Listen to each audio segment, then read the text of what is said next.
আমাদের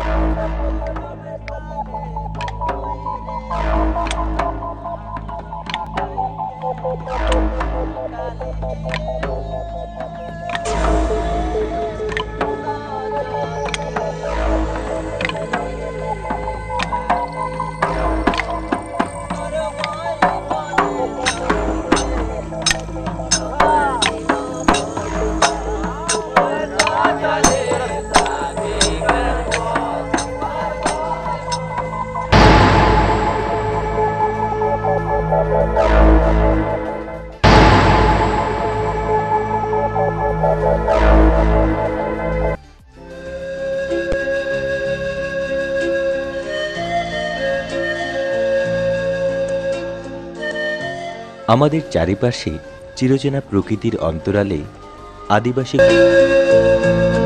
কেবল বসবাসী নয়, নিভৃতে ঘটে যাচ্ছে তাদের বৈচিত্র্যময় জীবনের সাথে সম্পৃক্ত বিভিন্ন ঐতিহ্যবাহী পূজা পার্বণ, উৎসব আর জাঁকজমকপূর্ণ বিয়ের অনুষ্ঠান।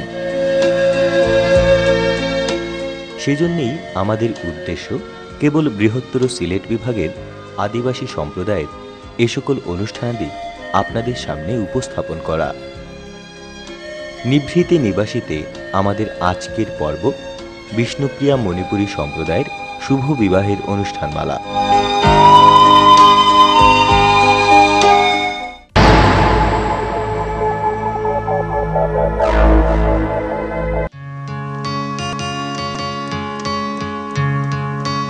এই সম্প্রদায়ের সামাজিক অনুষ্ঠান বিবাহ বন্ধন, যা পুরোটাই বৈচিত্র্যময় বাঙালি সম্প্রদায়ের চেয়ে।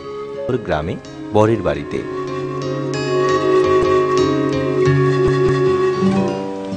সময়টা ছিল ঠিক বৈশাখ মাস। রীতিমতো প্রকৃতি জুড়ে ছিল জরাজীর্ণতা। বৈশাখী ঝড়ের ঝড়ো হাওয়া উপেক্ষা করে আমাদের উপস্থিতি যেমন প্রত্যাশিত, তার চেয়েও প্রবল বর্ষণে ছাতাটা নিয়ে বরযাত্রীদের উপস্থিতি ছিল গুরুত্বপূর্ণ। বিয়ের লগ্ন রাত ৮ ঘটিকায়। ঠিক সেই সময়ের ৪-৫ ঘন্টা পূর্বে বরের বাড়ি আর বরযাত্রীদের ব্যস্ততার সাথে বরকে বিয়ের সাজে সাজানোর প্রস্তুতি চলছিল। সনাতন ধর্মাবলম্বী বিষ্ণুপ্রিয়া মণিপুরী সম্প্রদায়। রীতি অনুসারে বিয়ের সাজে বরকে ধুতি পাঞ্জাবি পরিধান করতে হয়।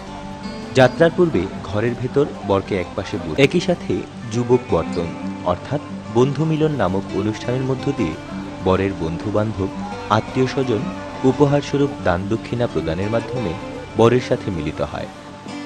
এই মিলনের এক পর্যায়ে পরিবারের অতি আপনজনেরা বরকে জড়িয়ে সুখের কান্না কেঁদে ওঠেন। বিষ্ণুপ্রিয়া মণিপুরী জাতিগোষ্ঠীর বিবাহ বন্ধনের চিরাচরিত এই সকল দৃশ্য একাধারে ঐতিহ্যের বন্ধনে আবদ্ধ। সামাজিক নিয়মনীতির কোনো পরিবর্তন এখনো পর্যন্ত হয়নি, তবু যুগের হাওয়া যেন কিছুটা আধুনিকতার মাত্রা যোগ করেছে। রংঢং পোশাকধারী এই বাদ্যযন্ত্রীরা। বৃষ্টি আর বরযাত্রীদের অস্থিরতায় বোঝা গেল বরপক্ষ বরকে নিয়ে যাত্রা শুরু করবে। বিয়েবাড়ির পরিবেশ সম্পর্কে সকলেরই কম বেশ জানা আছে যে কতখানি হইহুল্লোড় আর উত্তেজনা। বিয়ে হবে কনের গ্রাম বাদ্যযন্ত্রী আর একদল বরযাত্রী, সাথে আমাদের ইউনিটও হয়ে গেলাম তাদের সহযাত্রী। কেননা পরের অংশটুকু তো আপনাদের দেখাতে হবে।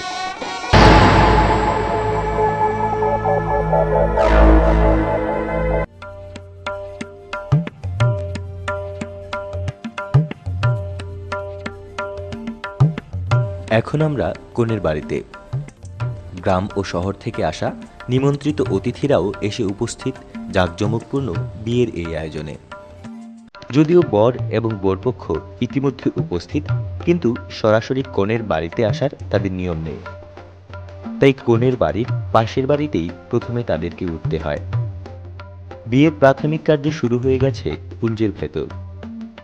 কনের বাবা, যিনি কন্যাদান করে থাকেন, তাকে নিয়েই ব্রাহ্মণ মন্ত্রবাক্য পাঠ করে যাচ্ছেন। যে দায়িত্ব নিতে পারেন বলে জানান তাদের সম্প্রদায়ের লোকজন। সামাজিক এই শুভ অনুষ্ঠানের মধ্য দিয়ে বিষ্ণুপ্রিয়া মণিপুরীরা একে অপরের সাথে মিলিত হয়ে তাদের সামাজিক বন্ধন আরো সুদৃঢ় করে। কনের বাবাকে নিয়ে ব্রাহ্মণের মন্ত্রপাঠে শেষ হয় কন্যাদানের শুভ কাজটি।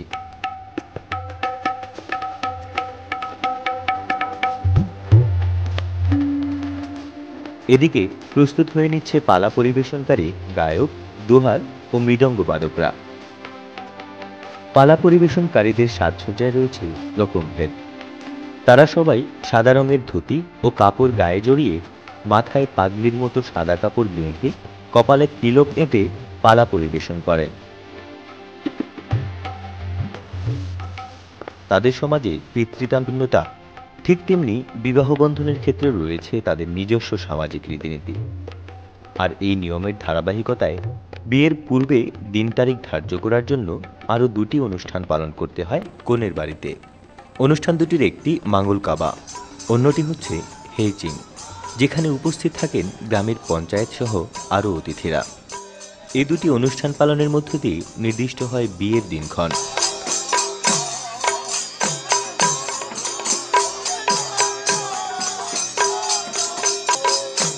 প্রথম পর্ব রাগৌ দিয়ে পালা শুরু হয়।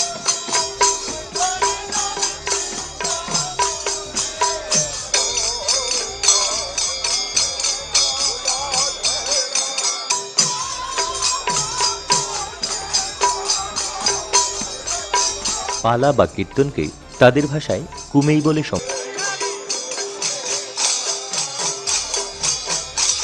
পালার মূল গায়ক, যাকে তাদের ভাষায় বলে ইশালপা, তিনি পালার মূল ভূমিকায় থেকে একের পর এক গান গাইতে থাকেন।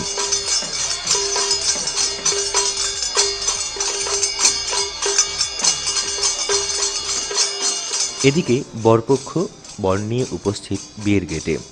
বরের একজন সাথী, যিনি বরের মাথায় ছাতাটা নিয়ে পাশে থাকেন।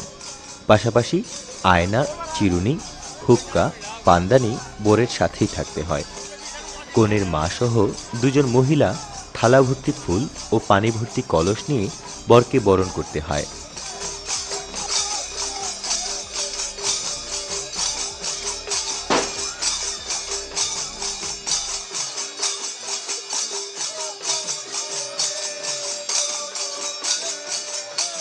বরণের পালা শেষ হলে কনের ছোট ভাই উপস্থিত থাকে বরের পা ধুয়ে দেবার জন্য।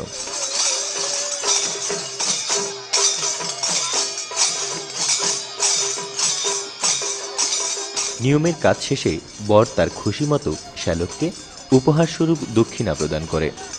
বরকে ভেতরে আনা হয়।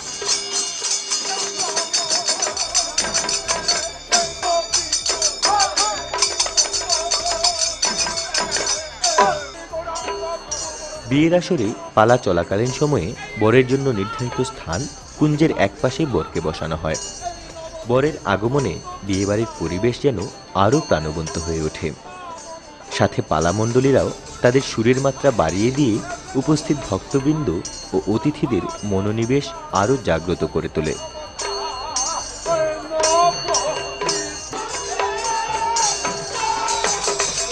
কথা থাকে, নৃতাত্ত্বিক এই জনগোষ্ঠী তাদের মূল আদি নিবাস ভারতের মণিপুর থেকে 1819 থেকে 1826 সালের মাঝামাঝি সময়ে বৃহত্তর সিলেটের এতদ অঞ্চলে আবাসস্থল গড়ে তোলে।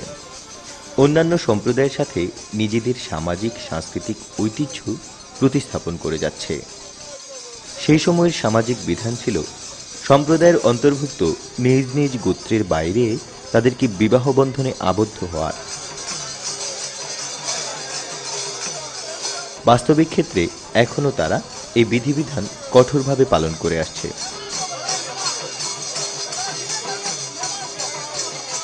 গানের কথাগুলো তাদের নিজস্ব ভাষায় রচিত, যে কারণে বাঙালি সম্প্রদায়ের লোকজনদের এই গান বুঝে নেওয়া একেবারেই দুষ্কর অনেক ক্ষেত্রে। কিন্তু এরপরও বিষ্ণুপ্রিয়া মণিপুরীদের এই সাংস্কৃতিক ধারা আন্তর্জাতিকভাবে সাফল্য অর্জন করেছে।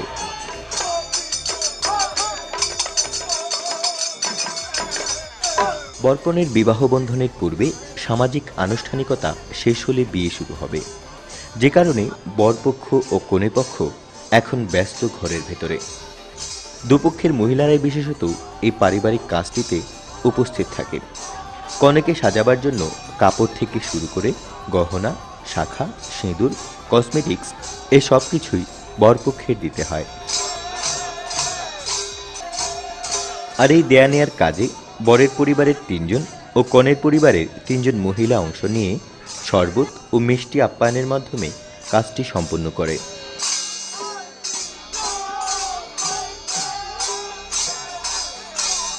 বর বা বরযাত্রীরা আসার পূর্ব থেকে যে পালা শুরু হয়েছে তা কিন্তু বিয়ে শেষ না হওয়া পর্যন্ত চলতে থাকবে।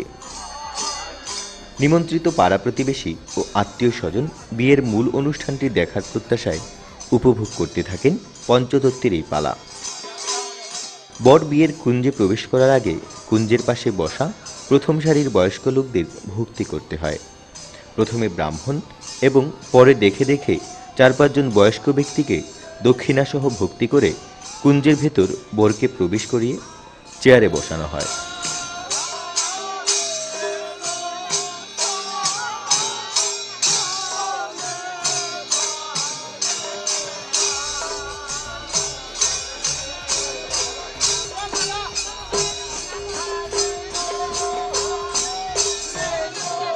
নিশ্চুপ বর, কাজ কেবলই ব্রাহ্মণের, শুধু মন্ত্র পাঠ করা। প্রাথমিকভাবে বিয়ের মূল কাজটি শুরু হয় বরকে দিয়ে। ব্রাহ্মণ এখন যে কাজটি করছেন তা হল কনের বাবাকে পাশে রেখে মন্ত্র জপের দ্বারা আশীর্বাদের পানি বরকে পান করানো।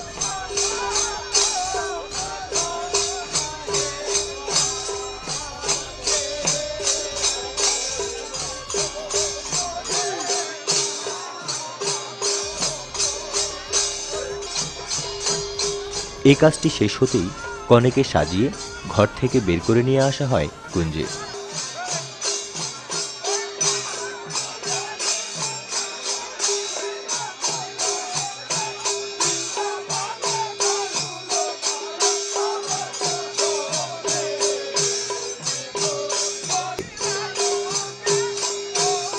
তাদের বিয়ে অনুষ্ঠানের পুরোটা জুড়েই বৈচিত্র্যতার ভাবমূর্তি পরিলক্ষিত হয়।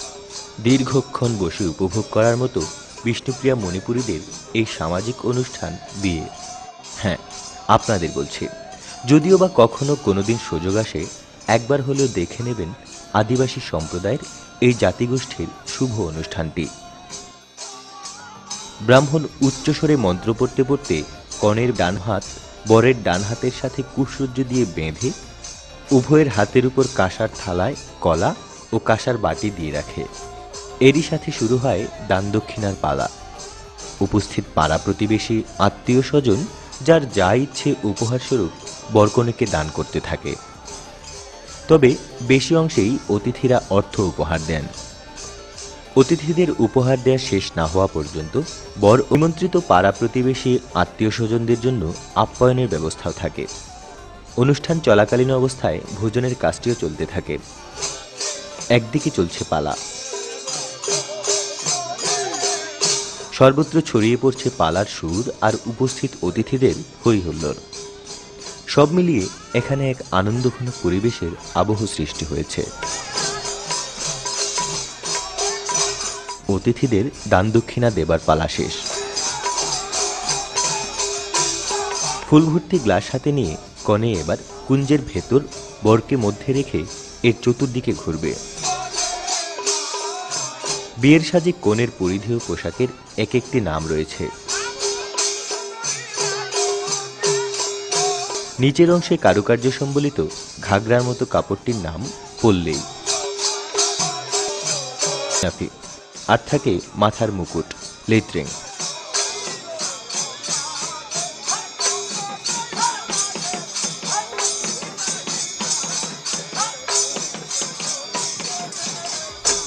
কনে একেবারেই ধীর গতিতে হাঁটে, যা নিজের তালে তালে।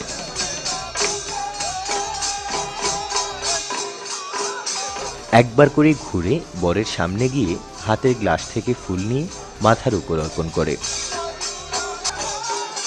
এভাবে হাতে ফুল ভর্তি গ্লাস নিয়ে 6 বার বরকে কেন্দ্র করে ঘুরতে হয়। এই সময়টাতে কুঞ্জের চারপাশে উপস্থিত অতিথিরা এই দৃশ্যগুলো আরো বেশি আগ্রহ সহকারে উপভোগ করতে থাকে।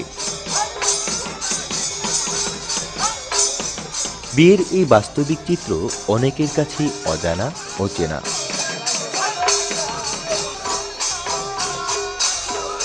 বিয়ের মজার দৃশ্যটা বোধহয় মালা বদলে, কাহিনী বেশি।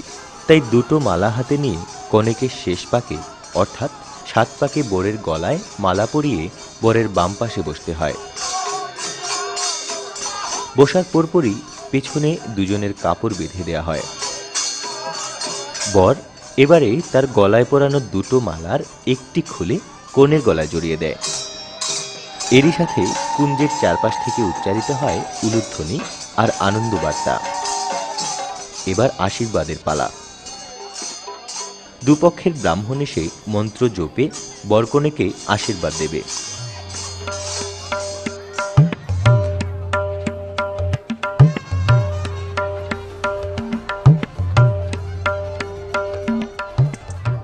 কুঞ্জের ভেতর বিয়ের সম্পূর্ণ আনুষ্ঠানিক।